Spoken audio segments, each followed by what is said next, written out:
রোজা রেখে অনেক ব্যক্তি আছে যারা জেনা করছে, রোজা রেখেছে বয়ফ্রেন্ড গার্লফ্রেন্ডের সাথে ফ্রি মিক্সিং এ আছে, রোজা রেখেছে দেখবেন মাপে কম দিচ্ছে, মাপে ওজনে কম দিচ্ছে, রোজা রেখেছে কিন্তু দুর্নীতি করছে, রোজা রেখেছে অন্যের সম্পদ আত্মসাৎ করছে, রোজা রেখেও ব্যবসায়িক পণ্য মজুত করে বাজারে সিন্ডিকেট সৃষ্টি করছে, পণ্যের দাম ইচ্ছাকৃতভাবে বাড়িয়ে দিচ্ছে, মানুষ অসহায়ের মতো নিত্য প্রয়োজনীয় দ্রব্যের জন্য কি হাহাকার টানা করছে। রোজা রেখে যদি মানুষ এই কাজগুলো করে, আবার দেখা যায় রোজা রেখেও মানুষ নামাজ পড়ছে না, অনেকেই রোজা রেখেছে শুধু তারাবির নামাজ পড়ে 5 ওয়াক্ত নামাজ জামাতে পড়ছে না, রোজা রেখেও যাকাত দিচ্ছে না, রোজা রেখেছে মিথ্যা কথা বলছে, রোজা রেখেছে মানুষের গীবত করছে, রোজা রেখে ঝগড়া বিবাদ করছে। রোজা রেখে যদি এই কাজগুলো করে লাআল্লাকুম তাত্তাকুন, ওই হকটা আদায় হয়নি। আমি কি বুঝাতে পারছি ভাই? তার মানে সম কিভাবে রাখবো?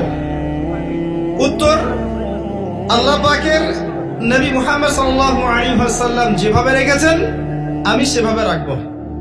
নবী করিম সাল্লাল্লাহু আলাইহি ওয়াসাল্লাম সম রেখে খাওয়া এবং পানাহার যেমন ত্যাগ করতেন, স্ত্রী সহবাস ত্যাগ করতেন, তিনি 5 ওয়াক্ত সালাত আদায় করতেন, বেশি বেশি সম রেখে দান খয়রাত করতেন, সম রেখে বেশি থেকে বেশি কোরআন তেলাওয়াত করতেন, সম রেখে ইফতার করাতেন, সম রেখে নবী সাল্লাল্লাহু আলাইহি ওয়াসাল্লাম যুদ্ধও করেছেন।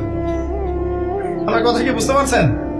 সম রেখে নবী সাল্লাল্লাহু আলাইহি ওয়াসাল্লাম দ্বীনের প্রচার করেছেন, পরিবারের খোঁজ নিয়েছেন, মানুষকে খাইয়েছেন, তাবলীগ করেছেন।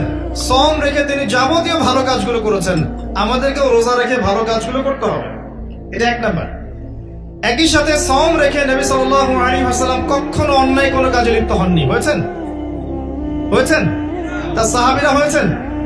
অতএব আমরাও সম রেখে, রোজা রেখে হারাম খাওয়া, সুদ খাওয়া, আপনার ঘুষ খাওয়া, জেনা করা, দুর্নীতি করা, মিথ্যা বলা, গীবত করা, অন্যের সমালোচনা করা, অন্যের দোষ ত্রুটি খুঁজে খুঁজে বের করা, চগলখুরি করা, এ ধরনের কাজে লিপ্ত হব না।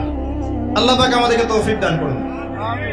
আমি কয়েকটা কাজ বলি, এটা বলে আমি মূল পয়েন্টের দিকে যাচ্ছি, কোরআন মায় রমাদানের দিকে ইনশাআল্লাহ তাআলা। সম রেখে আপনারা প্রথমত বেশি খাবেন না, 1 নাম্বার কথা। সম রেখে আপনারা বেশি খাবেন না, সেহরিতে খুব বেশি আয়োজন করতে যায়েন না, যতটুকুতে আপনার চলে যায় অতটুকু করেন। রান্নাঘরে বেশি সময় নষ্ট করেন না, বাজারে বেশি সময় নষ্ট করেন না। 2টা 3টা তরকারি দিয়ে আপনার খাওয়া হয়ে যেতে পারে, একটা দিয়েও হয়ে যায়, 10টা আইটেম করার দরকার নাই।